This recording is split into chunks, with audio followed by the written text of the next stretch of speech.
Michael Blackburn is a shareholder in the Salt Lake City law firm of Blackburn and Stoll LC, where his practice focuses on estate planning, tax planning, and advising business enterprises. He's past chairman of both the estate planning section and the task force on multidisciplinary practice for the Utah State Bar, and was named as the tax practitioner of the year by the tax section of the Utah State Bar Association in 2017. He's a past president of the Utah Association of Certified Public Accountants and was selected as Utah's outstanding CPA in 1997. Mr. Blackburn participates regularly in medical residency education programs and reviews several dozen employment agreements each year as doctors finish residency and begin their first full-time position. Mr. Blackburn has served as an adjunct professor of tax in the David Eccles School of Business at the University of Utah since 2002, and as a visiting professor of tax in the Gore School of Business at Westminster College of Salt Lake since 2019. So thank you for joining us, Michael. All right, thank you, Barbara. All of that's probably not very interesting to you. We ought to get down to the reason, why am I here?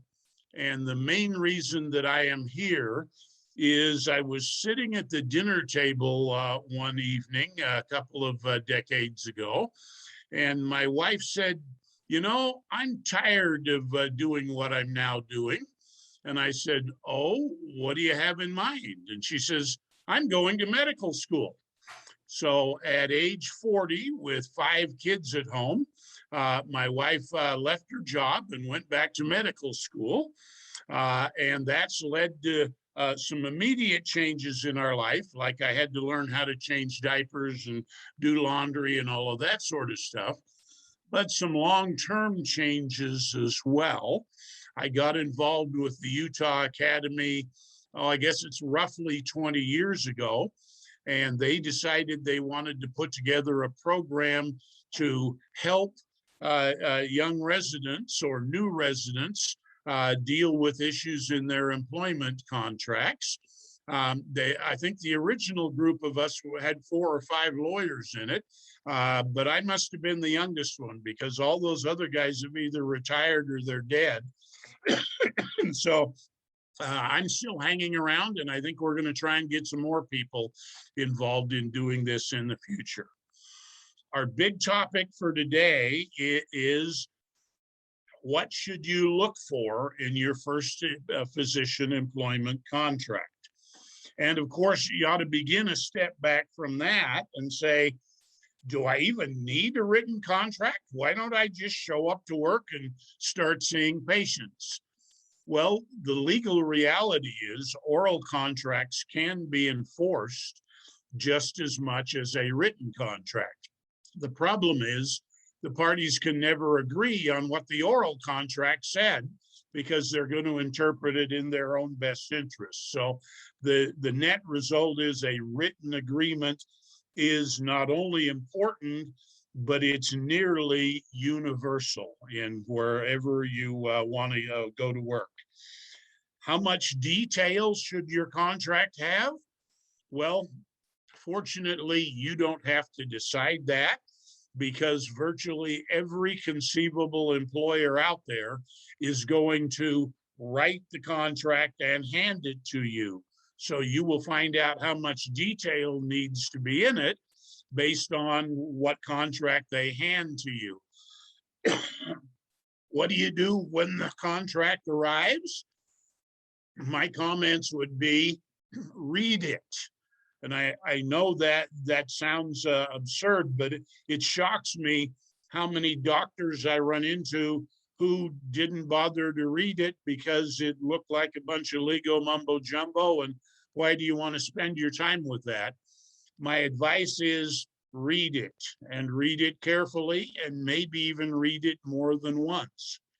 I would also recommend that you give a copy of it to your significant other and have them read it. It's going to affect their lives almost as much as it's going to affect yours. But if you still have questions and issues, or you're not sure what all the fine print and the tricky little details mean, it would be a good idea to have it looked over by an attorney in addition to you and your significant other. Some questions that you might have is, what does it cost? Well, you should never enter into any agreement with an attorney without asking him up front what it's going to cost. And you'll discover that attorneys are a lot like doctors. There's different prices depending on where you go to get it done. So always ask up front. If you have it done through the Utah Academy of Family Physician program, that's done at a fixed fee. You will know exactly what your cost is up front. There aren't any extras. It's all in one fee, and that would be $200 per contract. I say per contract because some physicians want to look at 2 or 3 and make some comparisons. That's fine. How much advance notice should you give the attorney to look at your contract? Well, I don't think I've run into a situation in the last 10 years where I haven't been able to get it done within a week. And most of the time I can get it done within a period of 2 to 3 days. But it would be wise to give the attorney as much notice as you can, aiming for a week's notice, just to make sure that they don't have a scheduling problem and that they really can get it done. When you've got the contract and you've gone over it with your significant other and you've made a list of the things that you're concerned about, and now you've met with your attorney and they've helped you make an additional list of things that you're concerned about. Okay, you got all these concerns. What do you do? How do you get started in negotiating? Well, the first comment would be, who should do the negotiating? Lawyers are used to negotiating contracts. We do it all the time. But I do not suggest that for an employment agreement with a physician. For number one, as soon as the lawyer starts talking with the doctors that you want to work with, all the little hairs on the back of the doctor's neck start sticking up because they don't like talking with lawyers, and that's understandable. My comment to you is absolutely the best person in the world to negotiate your contract is you.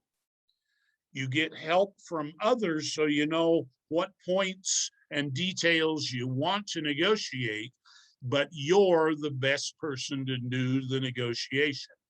And why do I say that?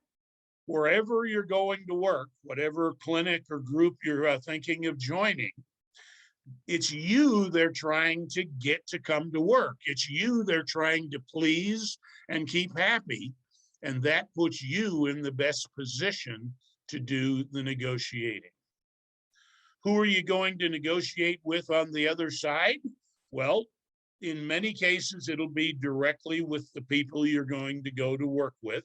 That is, it may be one doctor in the group you're joining or multiple doctors. Large organizations tend to have contract specialists, so you may be dealing with a person who does nothing. They frequently call them recruiters, who does nothing but get out there and recruit physicians. And in some situations, you might be dealing with an office manager. There's no reason to refuse to deal with any of those people. Whoever gave you the contract, that's who you start dealing with. And if they say, no, I want you to deal with this other person, that's great. Start dealing with the other person.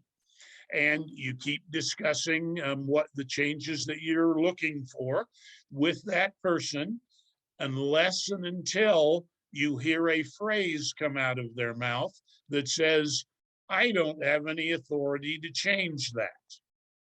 That doesn't mean that you run out of the room immediately. It just means you need to make a mental note.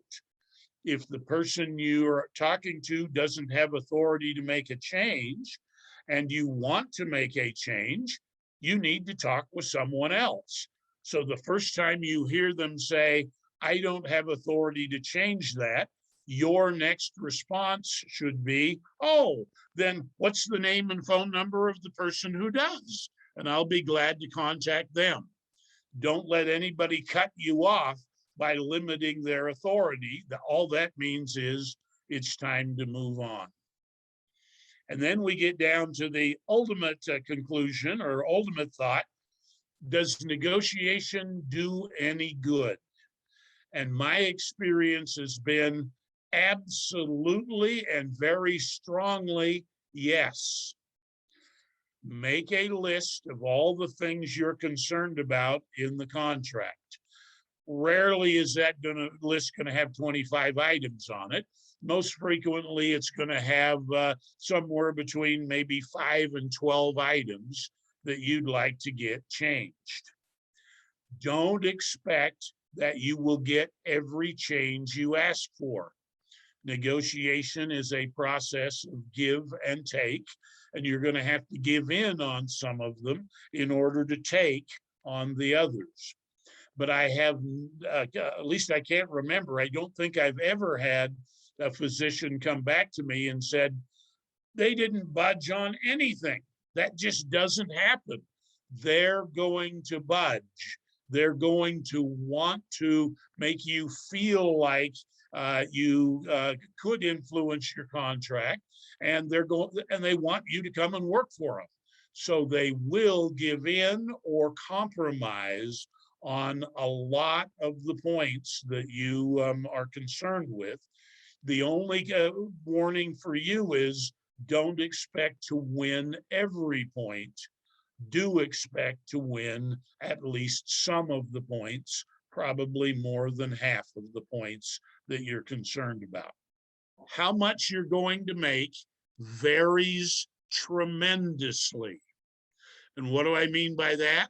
If I go back, say, the last 3 years, the lowest contract I've seen a physician bring to me in the state of Utah was paying $160,000 for family practice. The highest contract I can remember a physician bringing to me who was going to work within the state of Utah was about $230,000. That's a big spread. That's a fourth of your total compensation is in that last little wedge of whether you're on the small end of that or the large end of that. Don't be afraid to look around, to perhaps get a couple of contracts and use them to negotiate with each other. And my major comment would be never, ever feel embarrassed about raising questions with the salary. That is absolutely appropriate. Now, if you go work for a small group, I'm talking one other doc to maybe as many as 7 or 8 other docs, they probably have a fair amount of flexibility in adjusting your starting salary. But you ought to be aware the larger the group you're going to join, the less flexibility there's going to be. And the main reason there's going to be less flexibility is anytime you're looking at a group that is going to hire 2 or more people in the same year, it becomes critical to them that those 2 people have at least really close to the same salary. The employer naturally expects you're going to talk with each other. And if there's a difference, somebody's going to be rewarded and somebody's going to be insulted that they got the lower end of the salary. So there's a lot of pressure on employers to keep salaries uniform among all of the people they hire in a given year. However, that doesn't mean there's no room to negotiate, because at this point in time, most employers are paying an upfront signing bonus. And so you could be in a situation where they tell you, look, we got to keep your salary the same as everybody else so that we're not going to hurt any feelings. Great. Now let's talk about my signing bonus. Can't we give me an extra 5,000 in the signing bonus because of the tremendous abilities I have or the resume I have, or I'm such a good doctor, you really want me?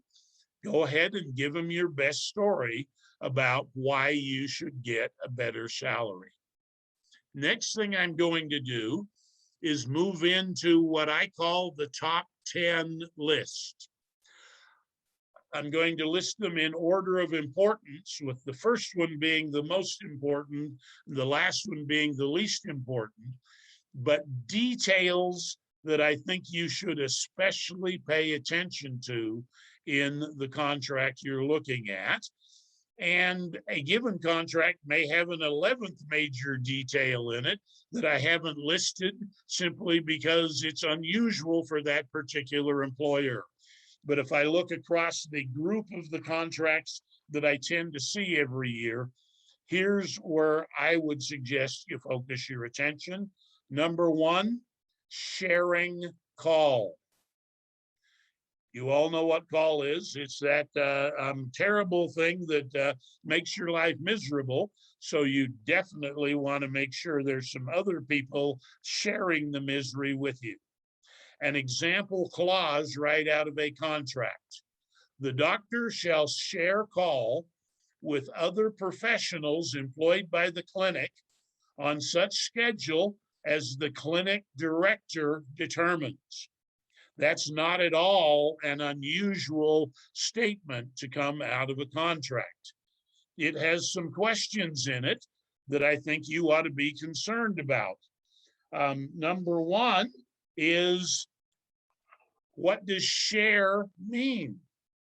Does it mean share equally or share unequally?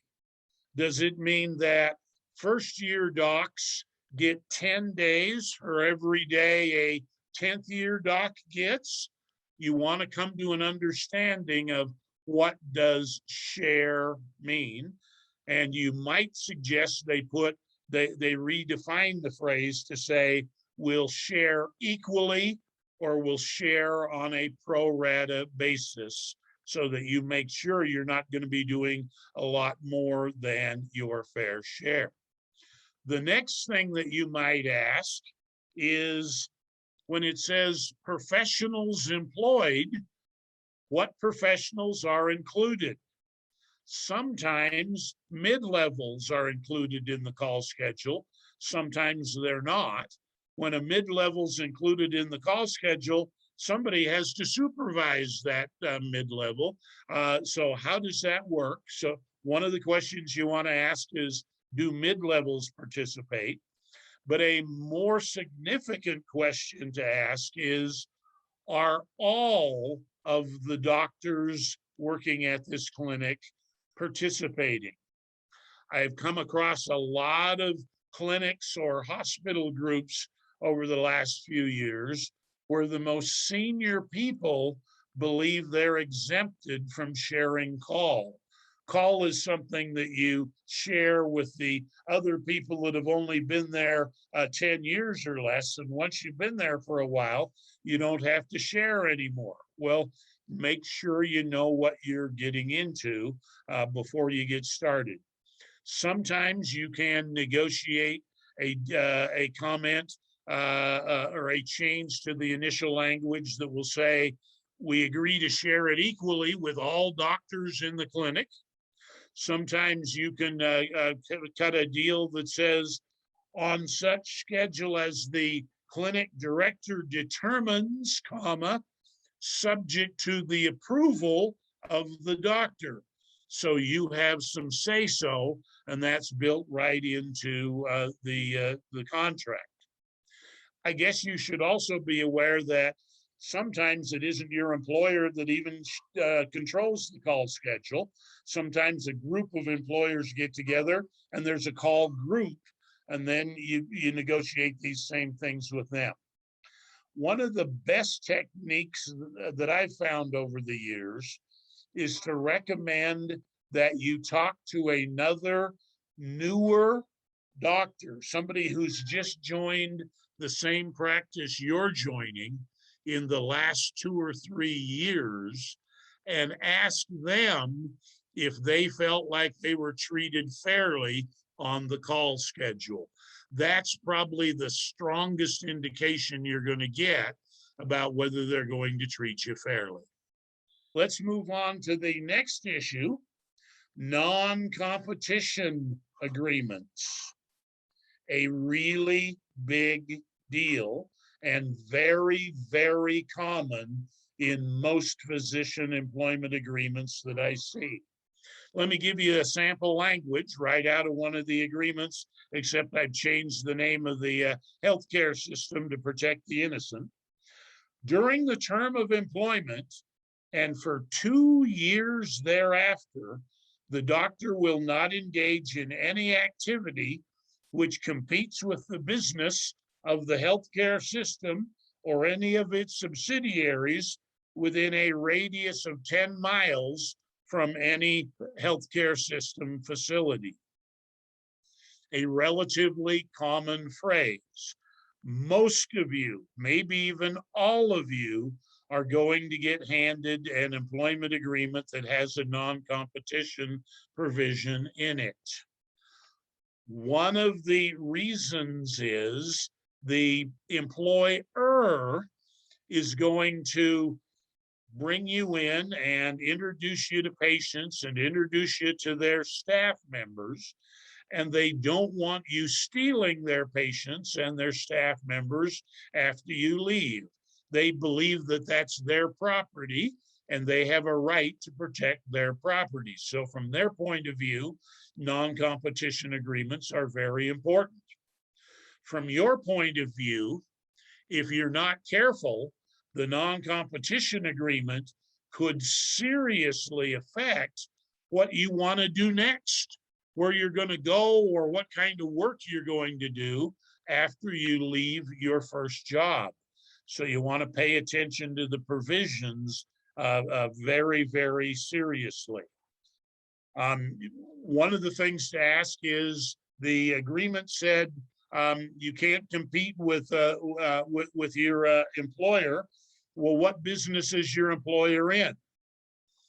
If it's a family practice clinic only, that's one thing. You could still go do OB or be a hospitalist or various other things in the same area.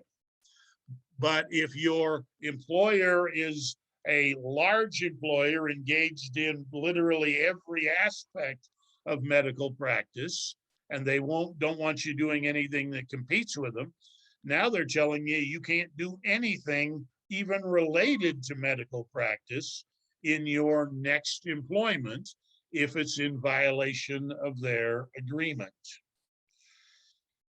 How do you negotiate with them, or what can you negotiate? We ought to recognize up front, almost no employer is going to agree to completely delete the non-competition agreement. If you want to try to get them to delete it, I don't want to discourage you, go for it. But it's going to be very rare that you'll find an employer that will completely delete the agreement. So what you're trying to negotiate is the details of the agreement to make it as less onerous as possible. Sometimes you can get them to agree that it will only apply in your first year of work. If you leave during your first year of employment, you can't compete with them. But as long, or maybe the first 3 years of employment, then you can't compete with them. But as long as you stay a certain amount of time, usually 1 to 3 years, they agree the non-competition agreement will no longer apply. So there might be room to negotiate that kind of change. There is a difference in how or what they say you can and can't do. Some employment agreements or non-competition agreements will say you can't engage in the practice of medicine. Some of them will say simply you agree you won't solicit or take any of our patients or any of our employees. Try to get your non-competition agreement to focus on the second alternative about soliciting or taking patients or employees, not totally prohibiting you from practicing medicine. Some agreements will have a specified territory. I know when my wife signed her first employment agreement, it was actually with a hospital, and they had a clause in there that said, you won't compete with us anywhere within a 10-mile radius. And since I was married to her, I went with her to the negotiation, and I says, 10 miles, that seems, and what I was going to say is that seems a little big, but I didn't even get the phrase out of my mouth before the person representing the hospital said, okay, 1 mile. There is usually room to limit the size of the area that is being covered. Sometimes that area is described as a circle, a radius of 10 miles. Sometimes it's described as an entire county. 2 weeks ago, I reviewed an agreement for a doc going to work in rural Oregon. And what we found is his agreement said, you won't compete with us anywhere in an 8-county area. 8 counties is 1/3 of the entire state of Oregon. That is a really big area. So we needed to go to work on trying to confine that area, not get rid of the non-compete altogether, just to confine the area. You also might discuss with them the details of when the non-compete applies. And here's what I mean by that. There are 3 possible reasons that you're going to leave your job. One of those is your employer fires you for cause. You've been a really bad boy. And in that case, they probably don't want you practicing in the area, and you're going to have a hard time negotiating any restriction on that. The second reason that you could leave is you voluntarily leave to go work for somebody else where you'd love to take your patients with you. And that's exactly what they're trying to prevent you from doing. So you're going to have some difficulty restricting it for that purpose as well. But there's a third reason that you may leave your job, and that is they simply terminate you without cause. They're shrinking their business. They've decided that they don't want to be in the family practice or primary care area anymore. They're going to concentrate in specialties, and the list could go on and on. There simply is not a fit anymore. They're not saying you did anything wrong. That's where I recommend that you try and get an inroad, is to say, all right, I'll agree that if you fire me for cause, the non-compete applies. And I'll agree that if I leave to go work for somebody else, the non-compete applies. But if you terminate me without cause, you chose to do that. Why should I be stuck with a non-compete? It was your decision. In that case, it should not apply. And many, many employers will agree to that. What you just bought yourself is almost any employer that could fire you for cause or without cause will always fire you without cause, because if they fire you for cause, you have a right to challenge them in court, and they don't want to end up in court. So you just bought 2 of the 3 reasons for leaving. The non-compete doesn't apply. So what I'm suggesting overall is simply chip away at the non-compete agreement, try to confine it and limit it as much as you can without honestly expecting that you can get rid of it. Most employers will not agree to totally getting rid of it. All right. let's move on to number 3. You bear the malpractice risk. Here is a clause taken right out of a recent agreement. The employee shall hold harmless and indemnify employer, its successors and assigns from and against any and all liabilities, costs, damages, expenses, and attorney's fees, including the cost of defense, resulting from or attributable to any and all acts or omissions of the employee pursuant to the employee's employment hereunder, and it goes on and on. I won't bore you with the rest of it. Here's what I'm leading up to. In the ideal situation, you have a malpractice insurance policy, and they bear the first responsibility to pay for any malpractice claim. They pay for hiring a lawyer to defend you, and they pay for whatever amount of money is lost in the process of that defense. You want the insurance company to be first in line.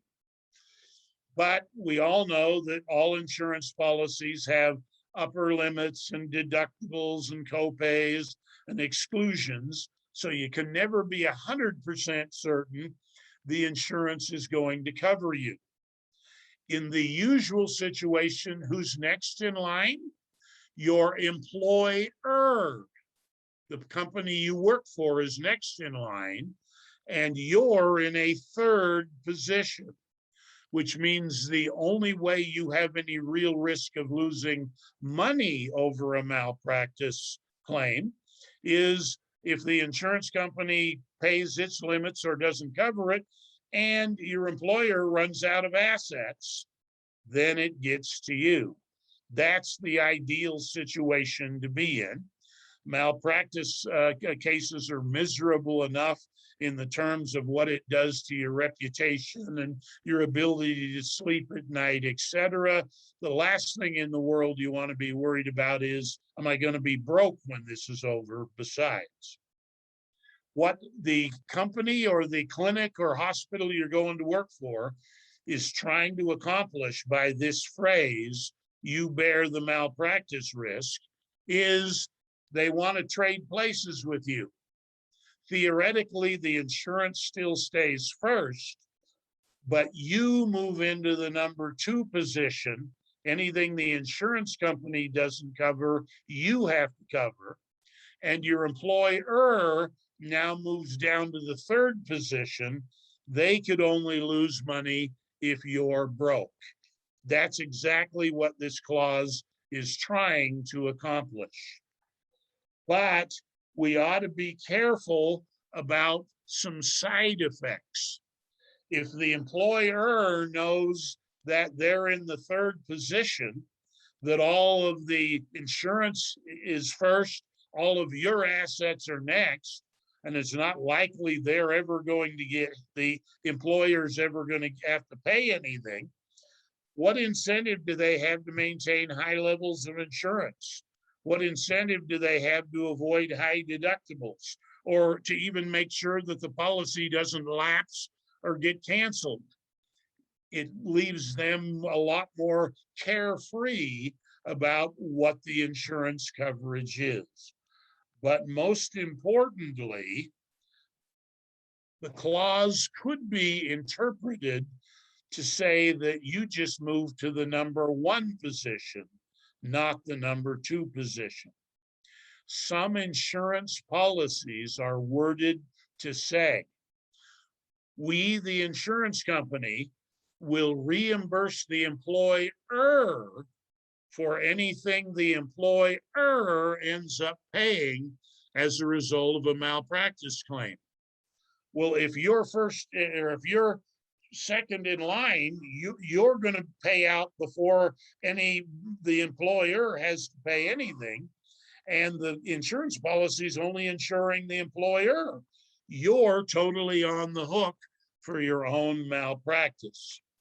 If they have a clause like this in the agreement, it would be appropriate to say, I want to see a copy of the insurance policy to make sure that the insurance still stays in first position. If you ask the doctor you're negotiating with, he's going to say, I don't know, I never thought of that. The only way either one of you are going to know the answer is read the insurance policy itself. Now, there's another thing that I ought to approach here, and that would be at some point,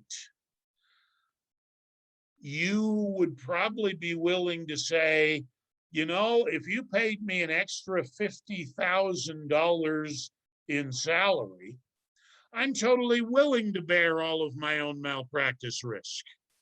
And if you pay me an extra $50 in salary, I'm not willing to bear my own malpractice risk. We ought to have somebody else bearing that, insurance first, and maybe even the company second. What I'm leading up to is at some level of compensation, most doctors would take the risk, but make sure that you're getting compensated more than the average if you're being asked to take this risk.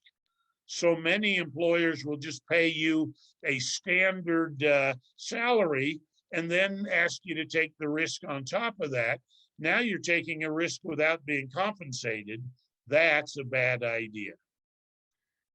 My number 4 concern about contracts is financial penalties of leaving. We need to recognize that the world is full of bad jobs and difficult personalities. As a result of that, it is critical that every doctor keeps as many options open as possible. Presumably, when you accept your first employment agreement, you're considering that you might stay there the entire remainder of your career. Wonderful, but don't count on it. You might find that there is a good reason that you ought to leave. Difficult job, bad personalities might create that sort of situation. Family issues, and you need to get closer to mom and dad, might create that kind of issue. Or the ideal, your dream job comes along, and it's time to move on from where you are to take your dream job. Keep your options as open as possible.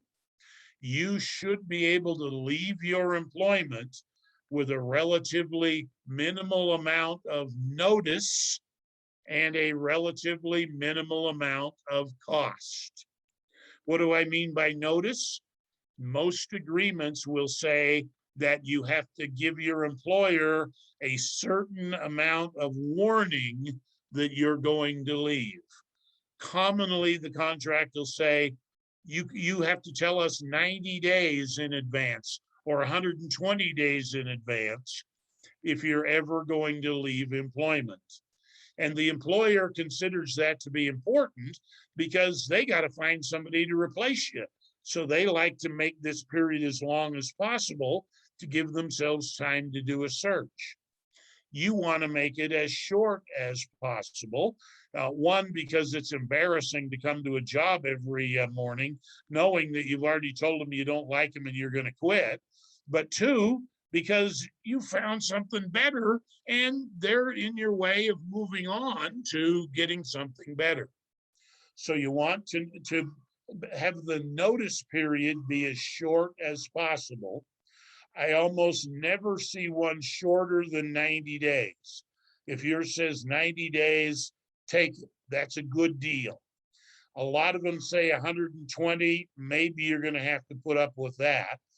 Any of them that say 180 or longer periods of time, you ought to negotiate. That's too long to have to stay there without leaving. The other thing that you want to watch out for is, what are the costs of leaving? And what do I mean by costs of leaving? Many of you are going to be offered a signing bonus when you accept an employment agreement. But virtually every time you're offered a signing bonus, the contract will say, if you leave us and quit this job at any time within a certain period, usually 3 years, you have to repay some or all of the signing bonus. So if they give you a wonderful $10,000 or $20,000 signing bonus, don't turn it down, take it. But now you know that if you quit before you've been there the required period of time, you're going to have to pay them back that signing bonus plus some interest. Some contracts will give you 90 days to pay them back. Many of them will say, no, if you quit, you have to pay us back that amount of money on the very day you quit. And if you don't, we're going to charge huge interest and penalties. Well, that's no reason to turn down the signing bonus, but it's a very good reason to take it and immediately invest it rather than squandering it, because you may have to get it back in order to leave your job. If you move or accept employment out of state, most, or even in rural areas of Utah, most employers will offer to pay your moving costs. That's nice. That's better than you paying them yourself. However, the agreement will usually contain a clause that says, if you leave us anytime within a certain period of time, 3 years being the most common, you have to repay all the moving costs that we reimbursed you. If you go to an area where you get a hospital-based loan in order to join either a hospital practice or a private practice, almost always the hospital loan lending agreement will have a provision that you have to repay some or all of the hospital loan if you leave the area. Now, you know, $10,000 signing bonus and $10,000 of moving costs and $30,000 of hospital loan, and you got a job you can't quit without having to come up with $50,000. They've potentially locked you in to what could be a miserable job. And that did not happen by accident. They're trying to lock you into that job. They don't want you to leave. Well, they want to decide when it's time for you to leave. They don't want you to leave when you decide it's time. And the best way for them to do that is to make it darned expensive for you to leave. I've seen some contracts that have a provision that says, if you leave us, you have to pay all the costs we, the employer, incur finding someone to replace you. That's a very open-ended provision. Does that include a signing bonus they have to pay to their new employee? You have to reimburse back to them. You should also be concerned that depending on the type of insurance coverage you have, you may have to buy a tail insurance policy when you leave. Don't worry if you don't know what a tail is. We'll talk about that a little bit later in the discussion. And there could be more expenses. You got to search for another job. You may have expenses of moving to a location. You may have a month or 2 or 6 of unemployment while you're moving from one job to the other. The net result is it's not at all unusual to find that it's going to cost you $50,000 or maybe even $100,000 of out-of-pocket money to leave your current job. Is that a reason not to accept the job? No, because most jobs are going to have that situation. Is that a reason to never quit? No, you always want to have the ability to quit. What I'm suggesting is you need to do 2 things. If they give you a signing bonus, put it in the bank. If they give you a moving allowance, use as much of it as you have to, but put the rest in a bank. If you get a hospital loan, make sure you're putting some of your salary in an account somewhere so that you've got the money to make the payments when it's time to leave. There's nothing worse than having a job you hate, but not having enough money to being able to afford to leave. And that finishes up our number 4, financial penalties of leaving.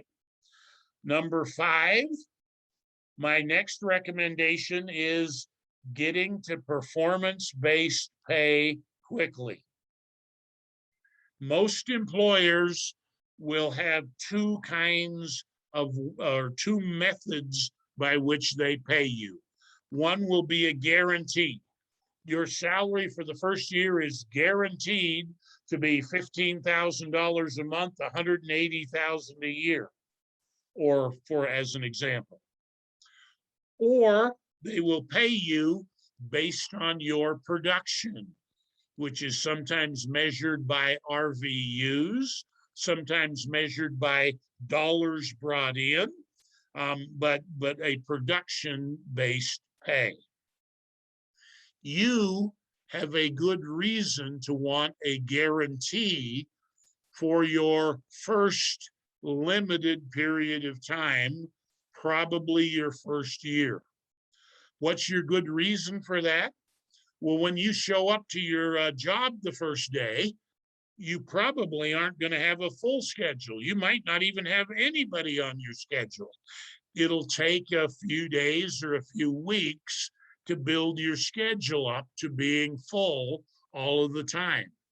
And even once you've built your schedule up to being full all of the time, all right, now you saw all those patients, send them a bill.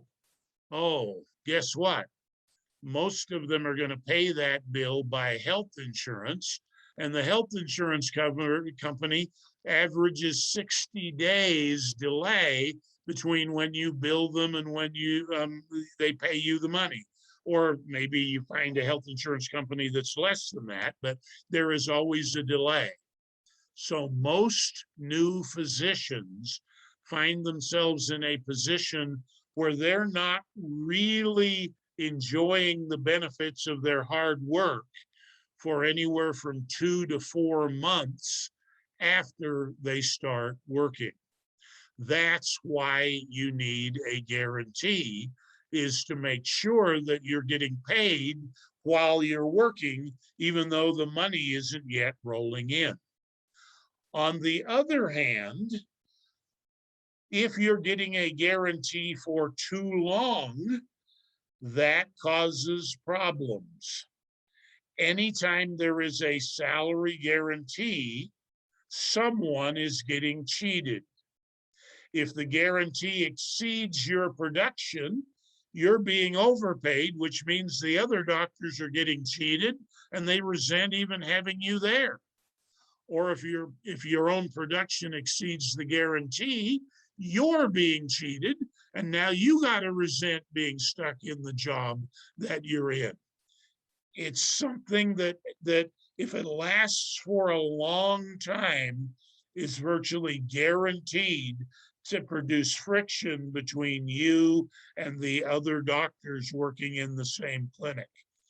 As a result, it's very important to make the guarantee as short as you can.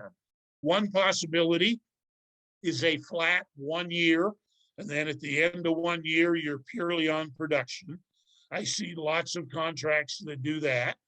I do see a few contracts that give you a guarantee for 2 years, and then you're on production. That worries me. I don't think that's as good as 1 year. The contracts I like best are ones that say, we'll start you off with a guarantee, but we'll let you switch to a performance-based salary. Sometimes they say anytime you choose, okay, so you watch how your performance is going. Or sometimes they say, as soon as you've had 1 or 2 months where your performance exceeds your guarantee, we'll automatically switch you over to performance-based pay. I think those are the ideal kind of contract to get. Probably 2 months of exceeding your guarantee is a little safer than 1 month, so you don't accidentally get there. But the point I'm trying to make is you do not want to be on a guarantee for the first 5 years you work anywhere. All you're going to do is get a whole lot of people angry with you. And that moves us on to item number 6, which is work hours, vacation, minimum patient visits, etc. Here's an example of a clause taken out of a contract. The doctor shall be available on the clinic premises to see patients during normal business hours. Wow, you got to be there during all normal business hours? What are the normal business hours? You might have some number in mind. Well, we start seeing patients at 8 and we're done at 5. But go look on the front door, and I'll bet you the front door says we're open at 7:30, because some people come in to do labs ahead of time, and some people come in and we get them set up so they're ready to see you at 8 o'clock. And the front door probably says we don't close till 6 o'clock because we need time to get all the patients back out. Or it might even say 9 o'clock. And it might say we're open 5 days a week, or 6 days a week, or 7 days a week. Did you just volunteer to be there from 7:30 a.m. to 9 o'clock p.m., 7 days a week by signing this contract? Make sure that you have an understanding with your employer of what is expected of you. And employers aren't necessarily good at laying it on because they're afraid they're going to scare you away. So they tend to hold back and well, we'll let them know what's expected after they get here. No, don't let them do that. Ask them during the interviewing process, what is expected of me? Categories that you might ask about. How many days a week do I work? Am I going to be on a 5-day schedule, 4-day schedule, 4.5-day schedule? Some docs want a 3-day schedule. Make sure you know how many days a week you're supposed to be at the clinic. Also, ask them very bluntly, how many patient contact hours am I expected to meet? Are you going to see patients 40 hours a week? Wow. When are you going to fill all your prescriptions, return all your phone calls, and do all your chart notes? You're going to be there 60 hours to get that job done. Maybe you can convince them to cut your patient contact hours to 36. That's a number I see quite frequently. That gives you at least one afternoon or one morning a week to help catch up on all of your paperwork items. You're still going to be there working more than 40 hours a week. In some places, you might be able to get them to cut your patient contact hours down to even 32 or as low as 30. Then you've got more time to get your charting done.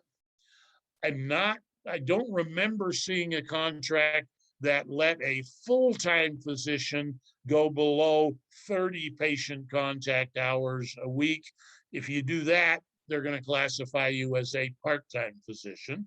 That may not be entirely bad either. So you want to know what days you're expected to work, how many patient contact hours that you're expected to put in.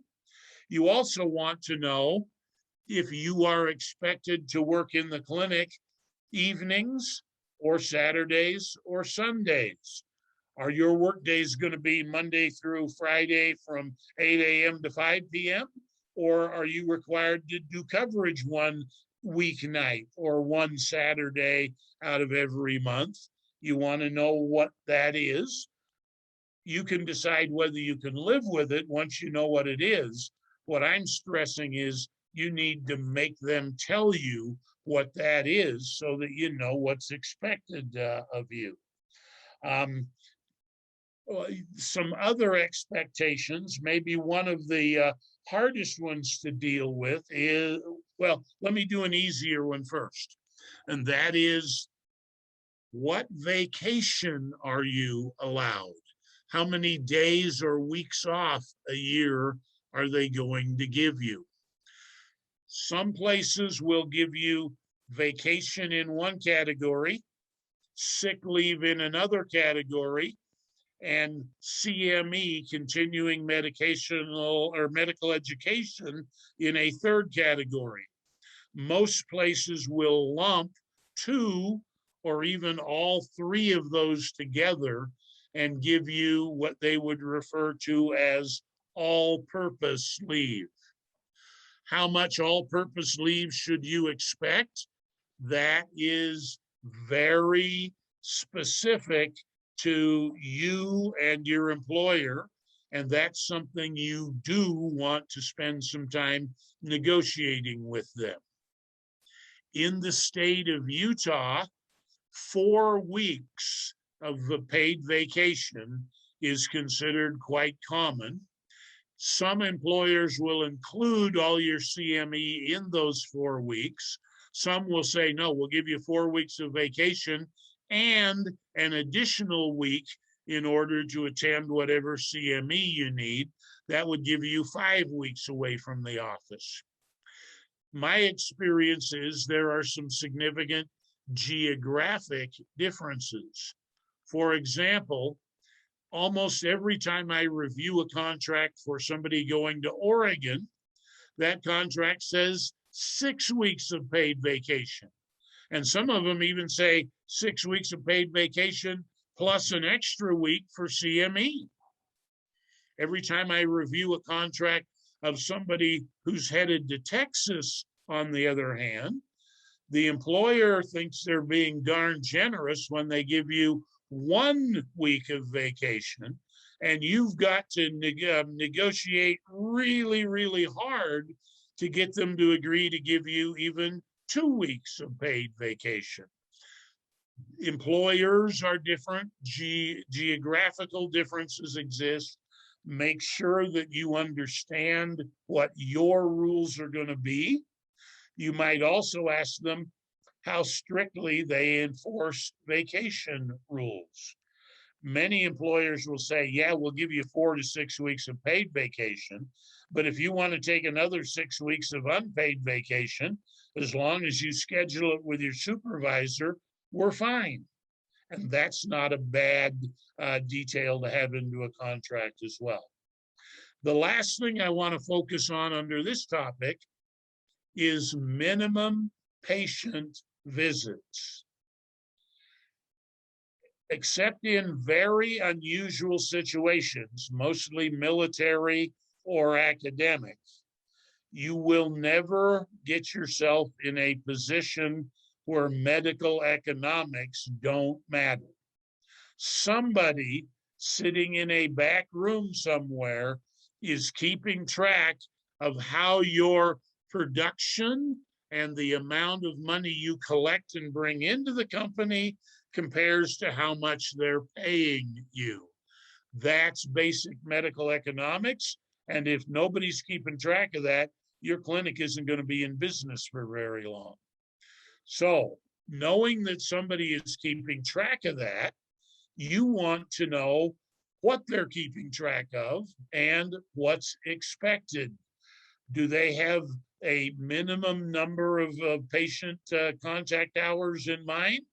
I will guarantee you that virtually every employer you've got, maybe the military is an exception, has a minimum number of patient contact hours per week that they are expecting. What I've generally seen, based on the contracts I've reviewed, is that expectation will be somewhere in the range of 90 to 130 patient contact visits per week. That might be expressed in numbers of patients. It might be converted to RVUs or WRVUs, but that's generally what they're looking about. You need to think about that a little bit. If you're seeing patients 40 hours a week and you're expected to have 120 patient contacts during that week, that's 3 patients per hour. That's probably a reasonably doable schedule, although don't kid yourself, it's going to keep you hopping. If you're only working 30 patient contact hours a week and needing to see 120 patients, you're now in a position where you've got to see 4 patients per hour. And what I'm trying to say is 4 patients each and every hour that you work. And anytime you have an hour where you see less than that, you're either going to have to put in some more hours that week, or you're going to have to see more patients in some other hour.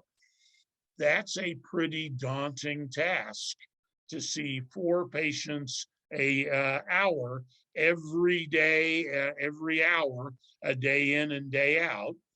Make sure that you understand what's expected of you and that you feel like you can comfortably meet that objective. We're now going to move on to item number 7, term of employment. How long is your job going to last? Here is a very typical clause out of an agreement. The initial term of employment is for 1 year and will automatically be renewed for additional terms of 1 year each, unless either party gives notice of its intention not to renew at least 90 days prior to the end of the then current term. Employer may terminate the agreement for cause anytime, with or without notice. Either party may terminate the agreement upon 90 days written notice to the other party. How long are you employed for? Although it seems to say you've got a job for at least a year, and every time it renews, you just bought yourself another year-long chunk. Wait a minute. You've also agreed that you can quit at any time with 90 days notice, or the employer can terminate you at any time with 90 days notice. And that middle sentence says, if they want to fire you for cause, they don't even have to give you 90 days notice. They can come in at noon and say, have your desk cleaned out and be out of here by 2 o'clock. You have a very, very temporary position wherever you're going to work. That will get longer, or your expectation of how long it'll last will grow the longer you've been there, the more you get used to them and the more they get used to you. The main point I'm trying to make here is, when you first start out with a new employer, you could be fired at any time, and this person definitely doesn't have a job for more than 90 days, probably even for less. Don't go buy the biggest house in town. Don't go buy the most expensive car money can afford. Go at those things gradually. Work your way up to it as you get used to your job and have confidence, 1, that they like you, so they're going to keep you, and 2, that you like them, so you're interested in staying. Work your way up to the big financial commitments. Next provision is malpractice insurance and tail coverage. Very clearly, I want to say to you, you should not consider practicing medicine without malpractice insurance. You're simply in too dangerous of a profession. 25 years ago, when my wife started practicing, we got some brochures from the American Medical Association. And at that point, they indicated that more than half of all doctors will get sued for malpractice at least once before they retire. The good news is, when we got the most recent brochure, That number has now dropped to a little less than half, but it's still darn close to half of all doctors will get sued at least one time during their career. And it's very important for you to understand you don't have to do anything wrong in order to get sued for malpractice. Malpractice claims arise out of bad outcomes, not necessarily bad doctoring. So you've got to protect yourself from that possibility of a bad outcome and a malpractice suit. You need malpractice insurance. Your contract should state at least 2 and hopefully 3 details of that coverage. One is who pays for the malpractice insurance. In virtually all situations, the employer should be paying for the malpractice insurance. One exception is if you sign on as an independent contractor rather than an employee, they may make you pay the malpractice insurance, but most of the time the employer should pay. The second issue is how much malpractice coverage should you have? That depends on whether you're practicing in a state that has undergone tort reform to limit the amount that somebody can recover in a malpractice a suit. If tort reform exists, you can probably get by with less than what I'm now proposing. If you're in a state without tort reform, and that does include the state of Utah, my suggestion is you need a minimum of 1 million / 3 million in coverage. What does that mean? It means 1 million per person, 3 million maximum per year. If the company will furnish you with higher coverage, that's even better. But malpractice insurance is very expensive. Not very many companies want to get more than that. 1 million / 3 million is the standard in Utah. The third thing that you should ask about your policy is what type of coverage are they providing? The 2 basic types are incident-based and claims-made. Incident-based is better coverage.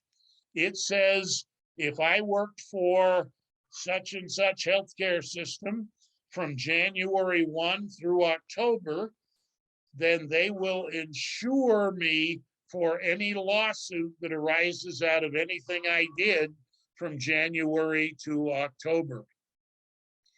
Claims made is more common because it's cheaper. And what it says is that your insurance coverage will ends the day you stop working.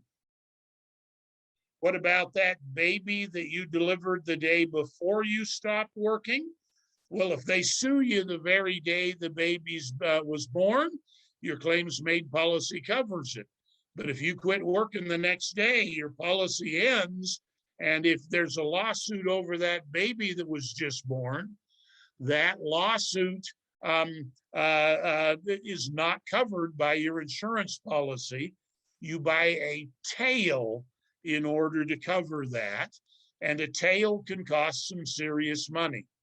If you're practicing a non-risky specialty and you've only been practicing a year, the tail might be in the range of $4,000 or $5,000.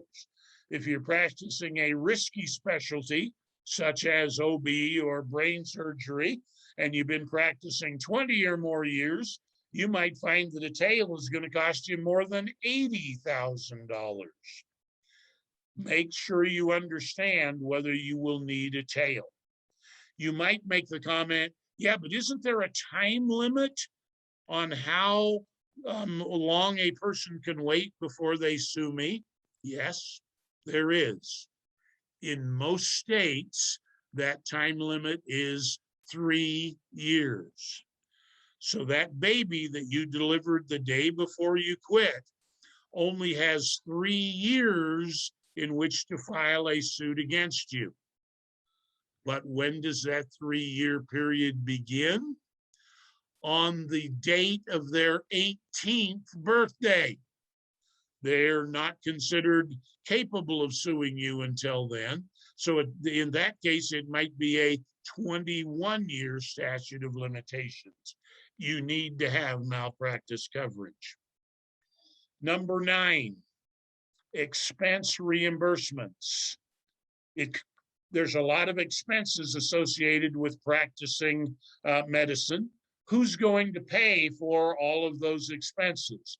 Or better said, what things is the employer going to pay for? And what things is the employer going to say, well, you're on your own?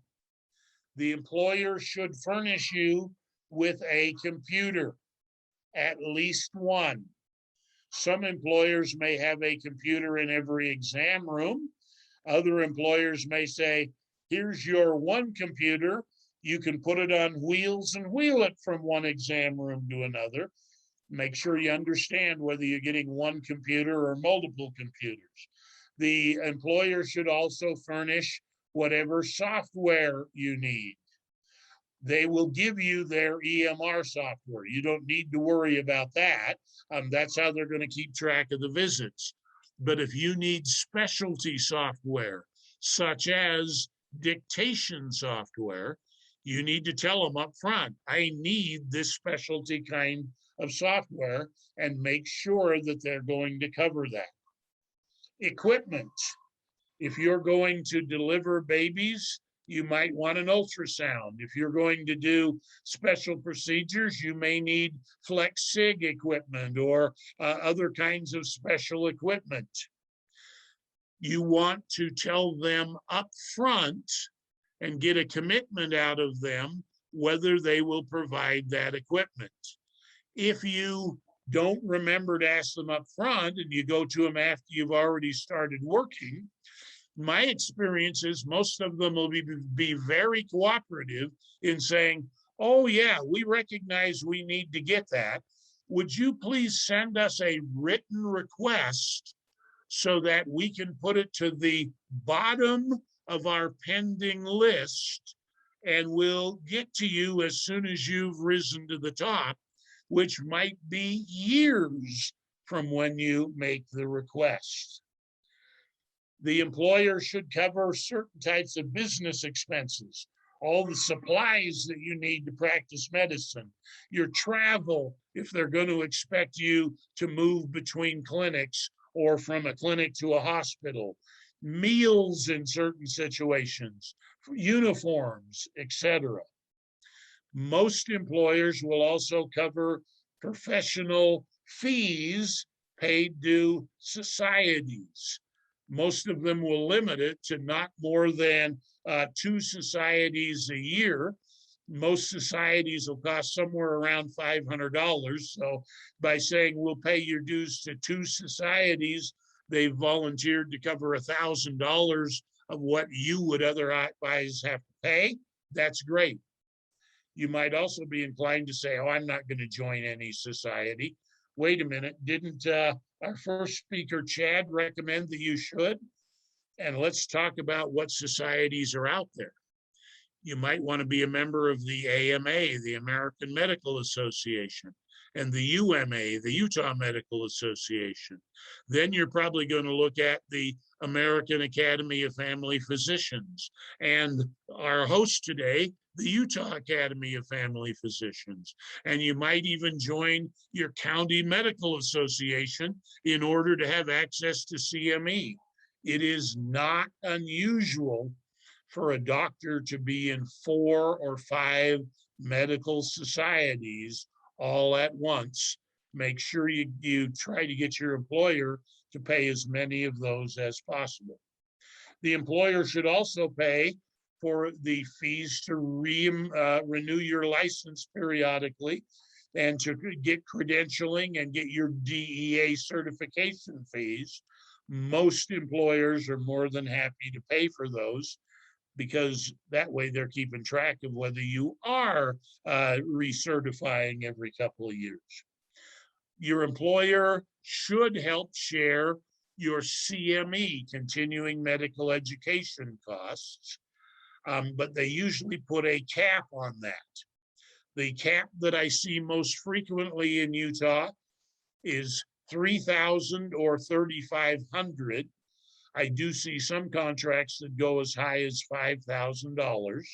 Whatever they're willing to give you, that's good. And you can usually plan your CME to fit within whatever cap they gave you. A couple of things to pay attention to, though. One is, if you don't use all your CME to get CME, can you use it to cover a third professional society or a textbook or journal that you want to buy? Maybe you can push more things into this $3,000 or $3,500 allowance that you have. The most fun one to work on is, what about carrying over the excess? I only get $3,000 a year. That's on the low end, Mr. Employer, but I'm willing to go with that if you'll let me carry over the excess, so that if I only use $2,000 one year, that extra $1,000 carries to the next year and the next year after that. Why is carrying over the excess significant? That's the only way you're ever going to be able to afford, without you kicking in a lot of personal money, taking your CME on a cruise line someday. Carrying over the excess gives you a way to accumulate that much money.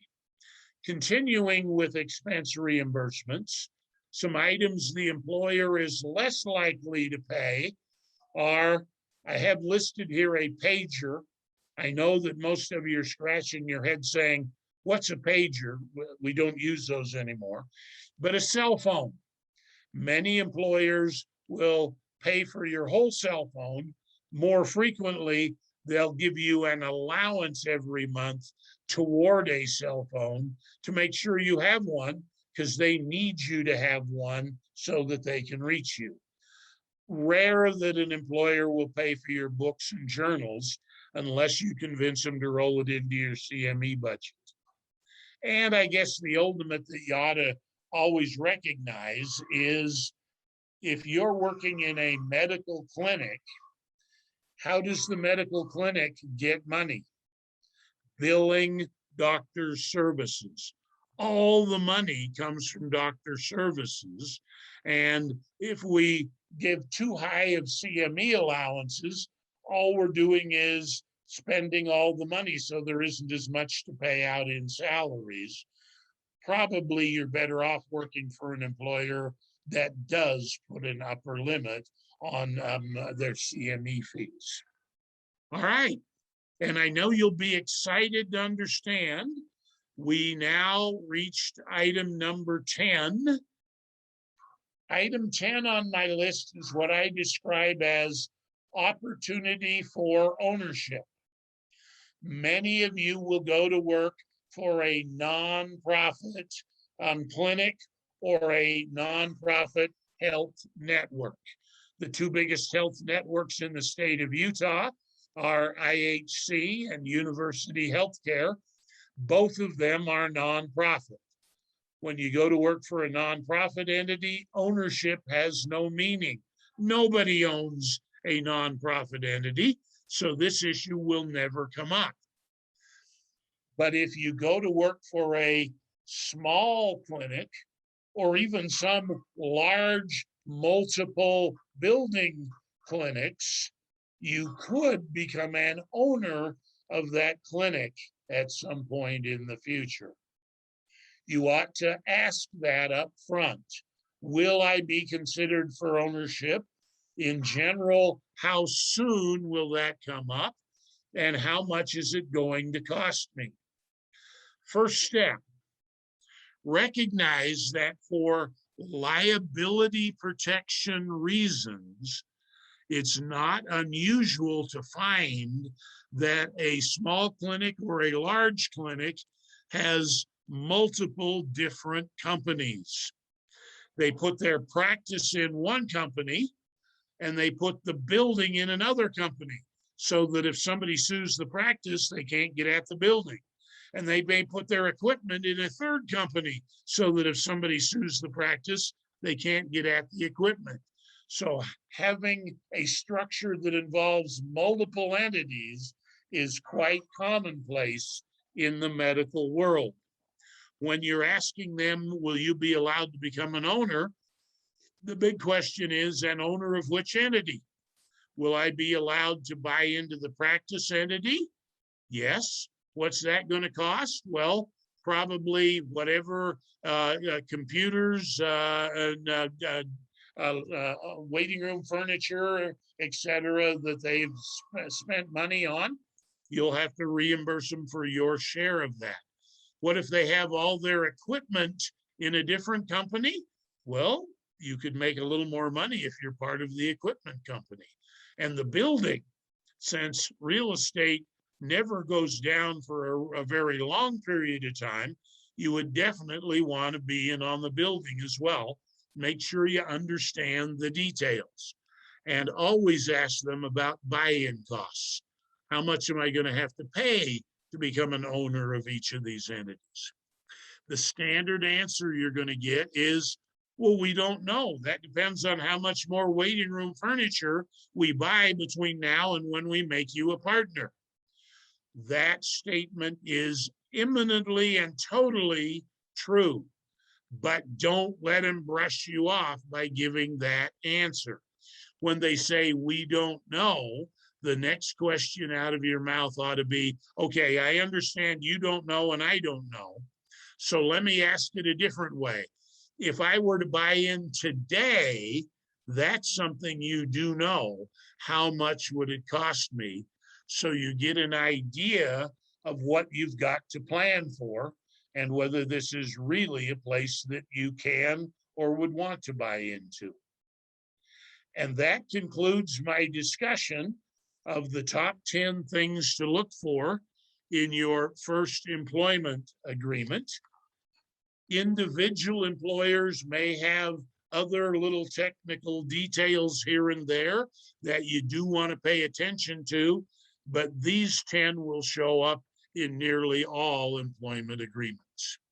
How often do you see those getting out of residency, that are really getting into their first job post-residency, looking at those private practice options? Or is that something you normally see later on in a career? Usually the contract will say that the doc has the opportunity to move into an ownership position. Or if it doesn't say, that's usually because they aren't going to give you that opportunity, or they want to wait a few years before they even think about whether you're good enough to be in. But so it's a good, you want to review the contract to see if it specifically says you have that opportunity. Yes, do I see most docs thinking, oh, that's not a big deal, that's way down the line? Absolutely true. But let me give you an example of why I think you ought to look at it a little bit sooner. I didn't join a medical practice because my degree's in law. I joined a law practice. And 3 years after I joined the practice, they came to me and said, we like you, we want to make you a partner. And my first reaction was, wow, I'm really happy you like me. And whoa, this is really good to be a partner. And then it was, oh, is that going to cost me any money? And the person that brought me the good news says, oh, yeah, but it's no big deal. It's a mere $70,000 to buy in.